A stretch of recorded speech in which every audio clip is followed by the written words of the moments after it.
Hello. നാട്ടിൽ നിന്ന് ഒത്തിരി ആളുകൾ യൂറോപ്യൻ രാജ്യങ്ങൾ, അതായത് ജർമ്മനി പോലുള്ള സ്ഥലങ്ങളിലേക്ക് പോരാനായിട്ട് ജർമ്മൻ ലാംഗ്വേജ് പഠിക്കുന്നുണ്ട്. ജർമ്മനിക്ക് വരാനുള്ള ആളുകളുടെ എണ്ണം വളരെ കൂടിക്കൊണ്ടിരിക്കുകയാണ്. ഇപ്പം വളരെയേറെ ശ്രദ്ധിക്കേണ്ട ഒരു കാര്യമുണ്ട്. ഇപ്പം ഒത്തിരി ഏജൻസികൾ ഇങ്ങനെ ഫേക്കായിട്ടുള്ള കോൺട്രാക്റ്റ് അല്ലെങ്കിൽ അഡ്മിഷൻ ലെറ്റർ ഉണ്ടാക്കുന്നുണ്ട്.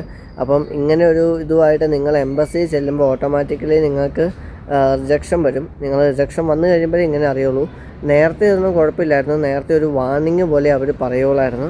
ഇപ്പം റൂള് മാറ്റി ഇങ്ങനെ ഒരു ഫേക്ക് ആയിട്ടുള്ള ഒരു കോൺട്രാക്റ്റോ അല്ലെങ്കിൽ നിങ്ങൾ നമ്മുടെ ഡോക്യുമെൻറ്റ്സ് വിസ ഫയലിൽ ചെല്ലുമ്പോഴത്തേക്കും അവർ ജർമ്മനിയിൽ അങ്ങനെ ഒരു കോളേജോ അല്ലെങ്കിൽ നിങ്ങൾ ഹൗസ് ബിൽഡിങ്ങിനാണെങ്കിൽ അങ്ങനെ ഒരു നേഴ്സിംഗ് ഹോസ്പിറ്റലോ അങ്ങനെ ഉണ്ടെന്ന് അന്വേഷിക്കുമ്പോൾ അങ്ങനെ ഇല്ല, അത് ഫേക്ക് ആയിരുന്നുണ്ടെങ്കിൽ ആദ്യം ഇത്ര നാളൊരു വാർണിംഗ് ആയിട്ട് തന്നിരുന്നത്.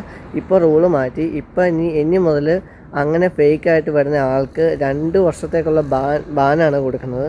അതായത് 2 കൊല്ലത്തേക്ക് യൂറോപ്യൻ രാജ്യങ്ങളിലേക്ക് നിങ്ങൾക്ക് പിന്നെ ഫ്ലൈ ചെയ്യാൻ സാധിക്കില്ല. കഷ്ടപ്പെട്ട് ഇത്ര നാൾ 1 വർഷം 1.5 വർഷം പരിശ്രമിച്ചാണ് പോരാനുള്ള എടുക്കുമ്പോഴത്തേക്കും അവസാനം ഇങ്ങനെ ഒരു പണി കിട്ടുന്നത് പലർക്കും സാധാരണമാണ്.